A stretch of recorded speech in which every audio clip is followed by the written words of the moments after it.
expedición del K2. Wanda Rutkiewicz y el verano negro de 1986.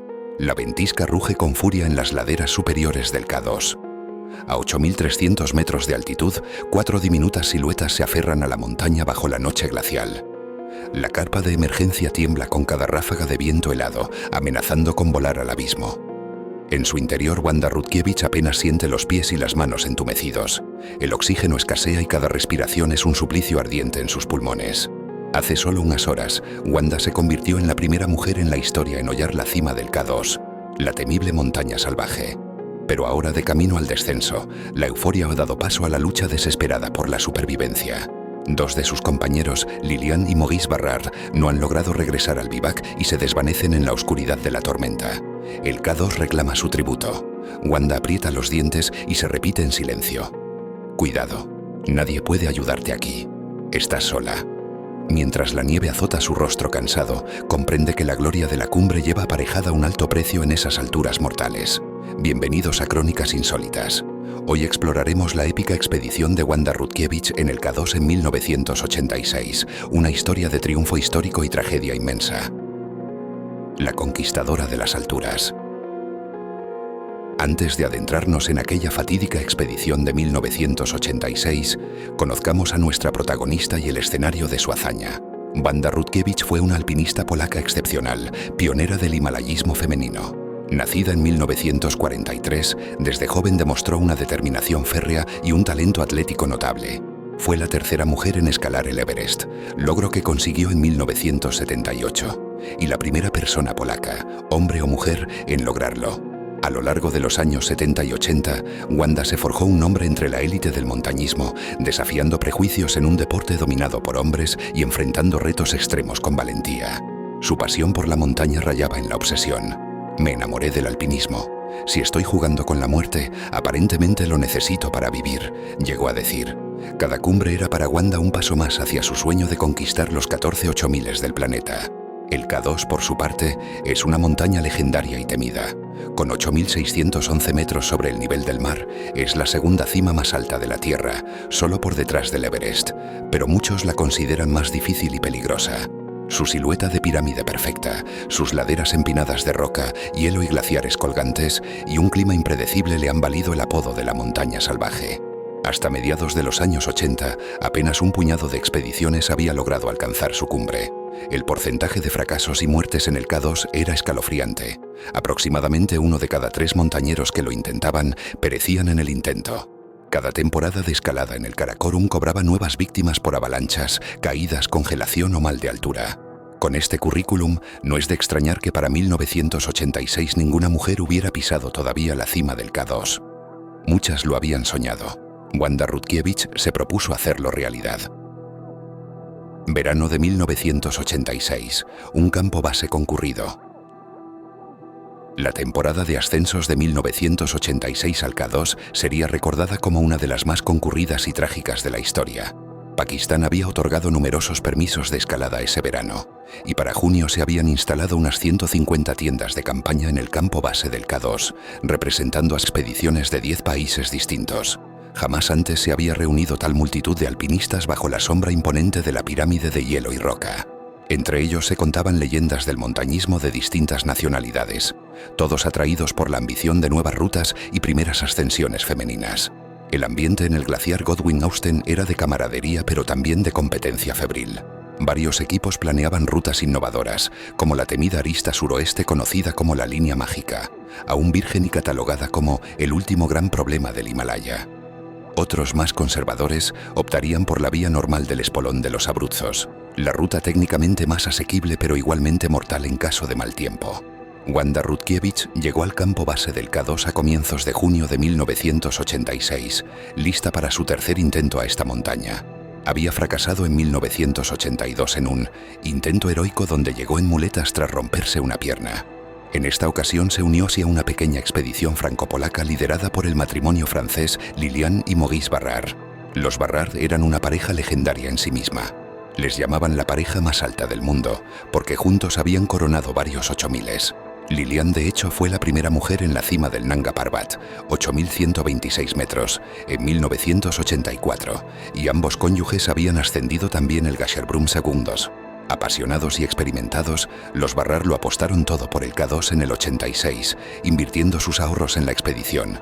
Se dice que hasta olvidaron accidentalmente el dinero y los pasajes en un taxi, anécdota que casi frustra el viaje antes de empezar. Completaba el equipo el escalador francés Michel Parmentier, amigo de los Barrard. Wanda era la única mujer en su grupo, pero esto no le amedrentaba en absoluto. Contaba con la confianza de haber entrenado intensamente y de traer en su currículum las cumbres del Everest y el Nanga Parbat. A sus 43 años, estaba en la plenitud de sus facultades físicas y psicológicas para afrontar el desafío supremo que representaba el K2. Ascensión rápida en estilo ligero. El plan del equipo franco-polaco era audaz.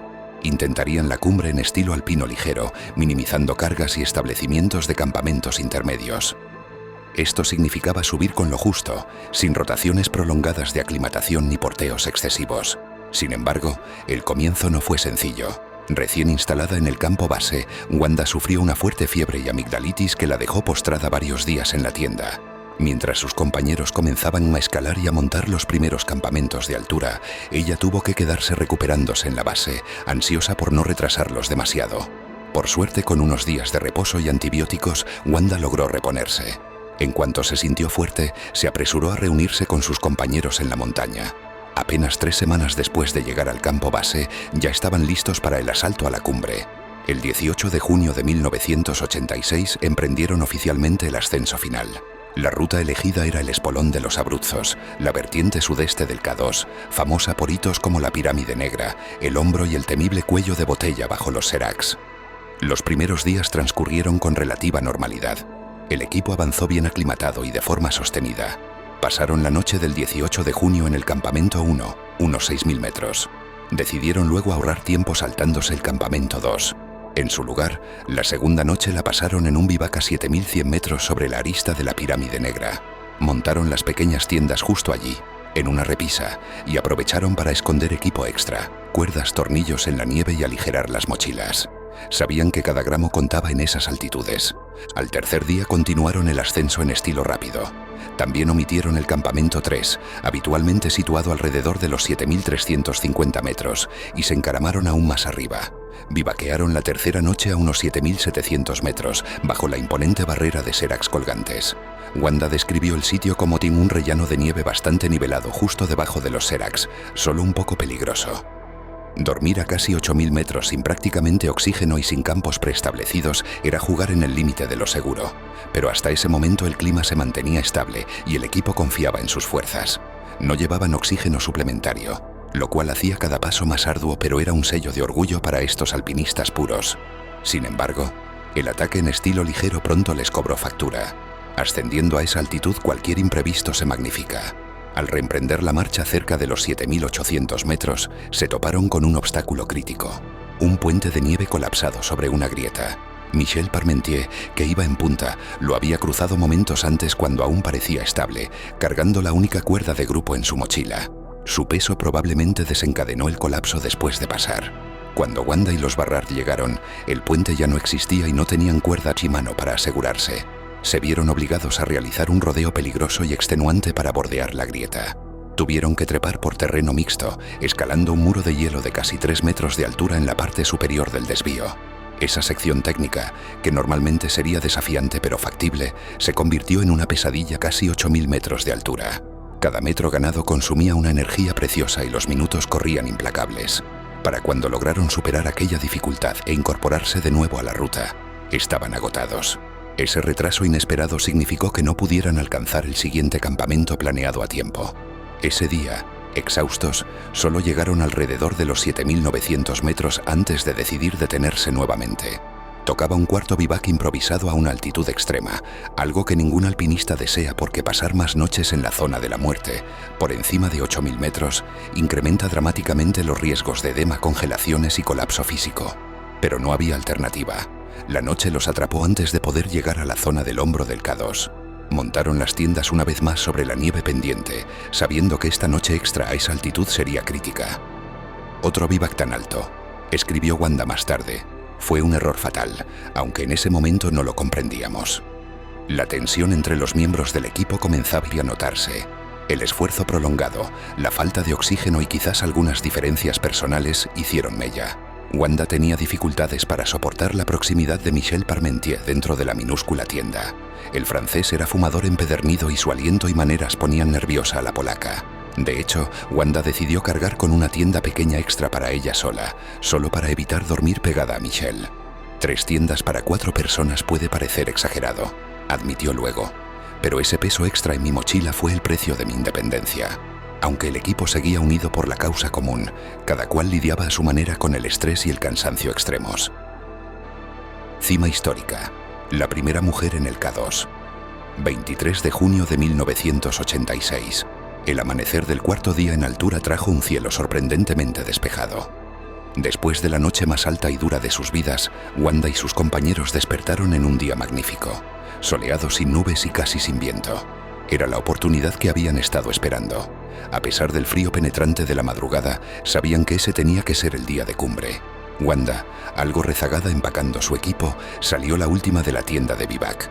Se apuró a alcanzar a los demás, que ya estaban unos metros más arriba deteniéndose para un tentempié caliente. Contra todo pronóstico, los franceses se habían puesto a cocinar una sopa a escasa distancia de la cumbre. Wanda se sorprendió al ver a Lilian, Maurice y Michel tan tranquilos, sentados derritiendo nieve para preparar un caldo en una hornilla, como si tuvieran todo el tiempo del mundo. ¿Estaría alucinando? No, era real. Aquellos escaladores se permitían un almuerzo caliente apenas a unos metros de la gloria. Wanda sonrió ante la típica obsesión gala por la comida incluso en la zona de la muerte. Declinaron su oferta de compartir sopa. La impaciencia y la adrenalina por coronar la cima podían más que el hambre, y continuó ascendiendo en solitario hacia la cúspide. Los otros, absortos en su pausa culinaria, prácticamente no notaron que Wanda seguía adelante. Paso a paso, respirando con dificultad en el aire enrarecido, Wanda fue recortando los últimos metros. Su corazón latía con fuerza, no solo por el esfuerzo sino por la emoción de estar a punto de lograr algo histórico. Sabía que de lograrlo, se convertiría en la primera mujer del mundo en pisar la cima del K2, y además el primer polaco en hacerlo. Esos pensamientos la animaban, pero también recordaba con humildad los múltiples intentos fallidos de otros y los peligros latentes. Finalmente, alrededor de las 10:15 de la mañana, Wanda Rutkiewicz alcanzó la cumbre del K2. Lo había logrado. A 8.611 metros, en el techo del Karakorum, Wanda alzó los brazos mirando el horizonte infinito de picos nevados. Sintió una mezcla abrumadora de alegría, alivio y espiritualidad. Luego contó que en ese instante rió y lloró a la vez, y se arrodilló para rezar unos momentos. En ese momento sentí que se me concedía el don de un tiempo infinito. No sentí triunfo, pero sí sentí a Dios cerca de mí. Eran los pensamientos de una mujer creyente y agradecida, sola por unos minutos en el punto más alto al que puede llegar una persona en esa montaña. Wanda sabía que su logro era enorme, pero también que no era solo suyo. Quería compartir el honor con Lilian Barrard, su compañera de expedición que venía en camino. Así que en la misma cumbre escribió en un papel sus nombres, el de ella y el de Lilian, reivindicando la primera ascensión femenina al K2 para ambas. Introdujo el papel en una bolsa de plástico y lo dejó bajo unas piedras cerca del punto más alto, como testimonio para futuros escaladores. Anotó claramente la hora de su propia llegada, 10:15 de la mañana, e incluyó el nombre de Lilian con un espacio en blanco para que ésta lo rellenara cuando llegase. Era un gesto generoso y simbólico. Wanda ya había sido la primera en coronar, pero quería que la hazaña figurase como un logro compartido entre mujeres. Después de todo, en pocos minutos Lilian sería la segunda mujer en la historia en conquistar el K2. La cumbre estaba bañada por un sol engañoso. El día era radiante, pero el frío era atroz.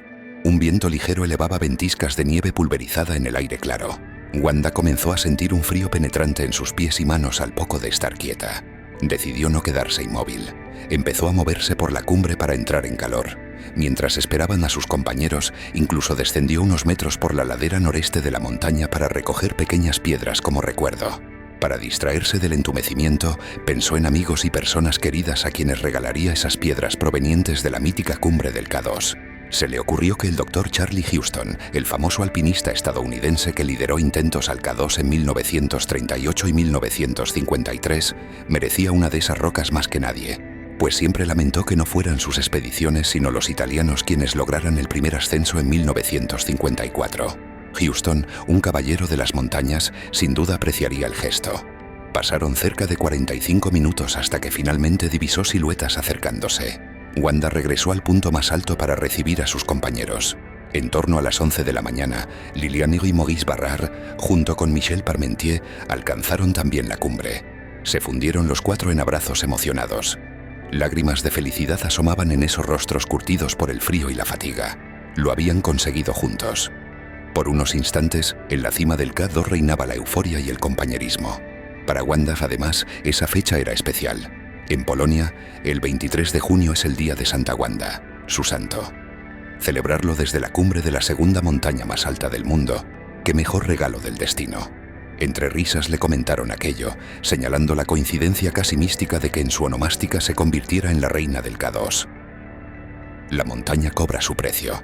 Tragedia en el descenso. El descenso, especialmente desde un 8000, es aún más peligroso porque los montañeros están agotados, deshidratados y a menudo sobreviene el mal tiempo.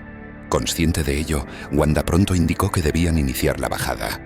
Alrededor del mediodía, con el sol en lo más alto pero el aire helado calando los huesos, los cuatro iniciaron el descenso por la misma ruta de subida.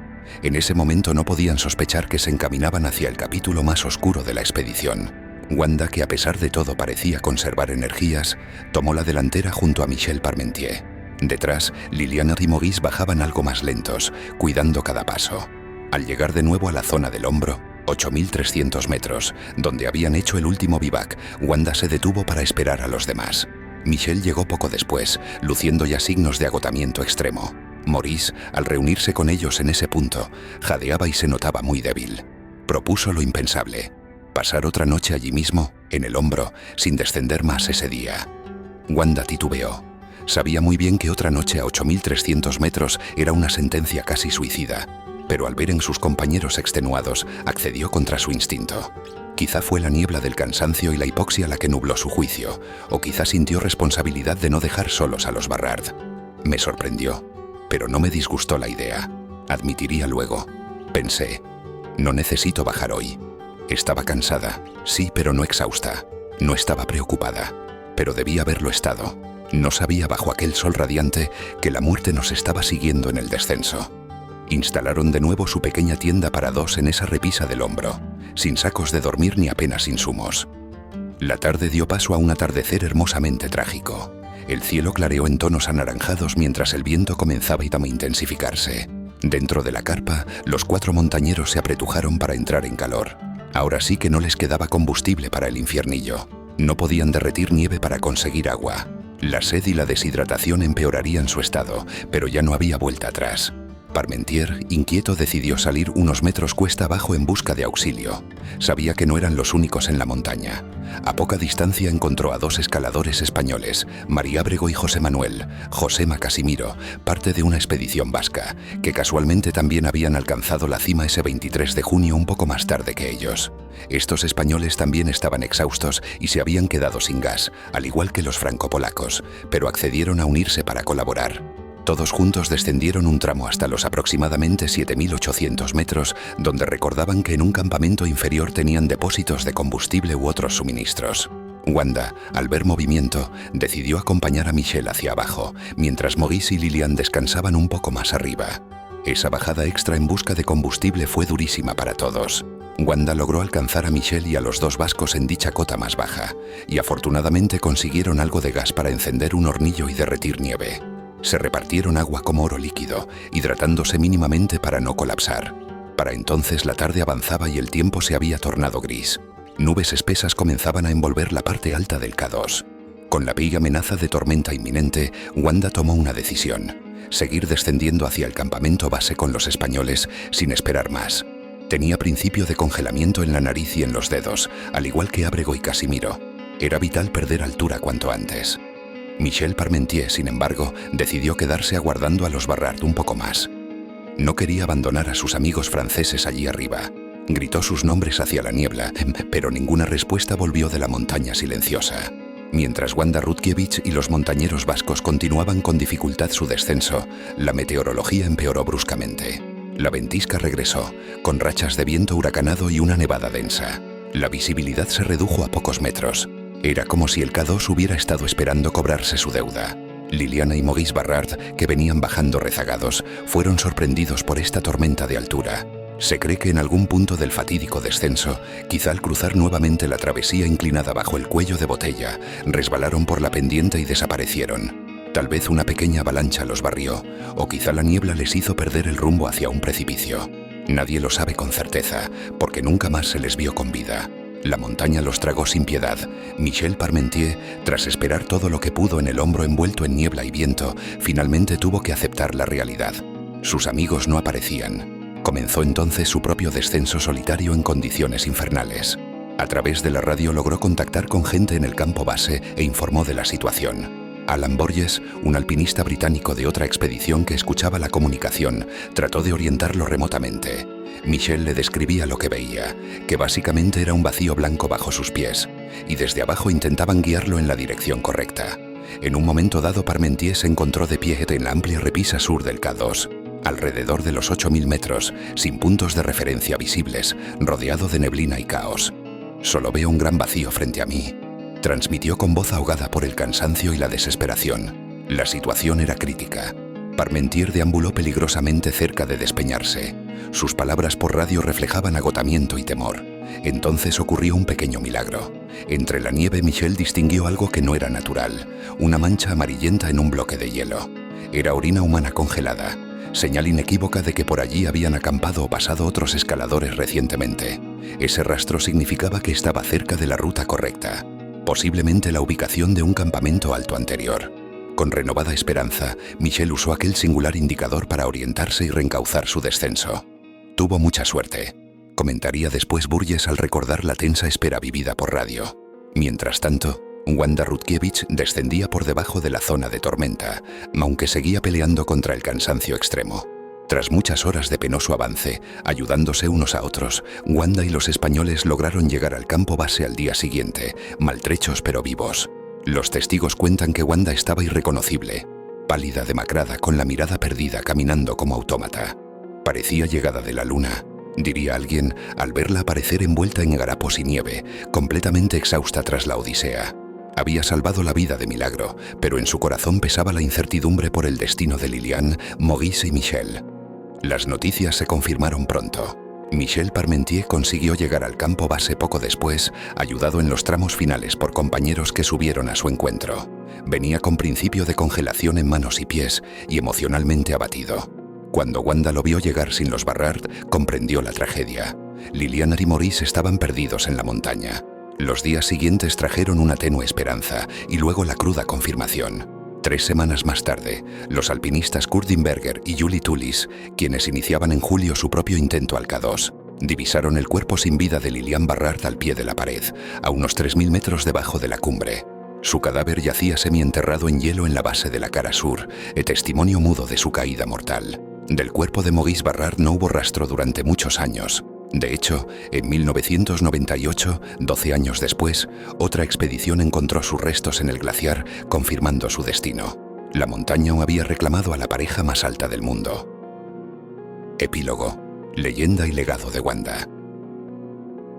Así culminó la expedición de Wanda Rutkiewicz al K2 en 1986, una mezcla agridulce de gloria y tragedia.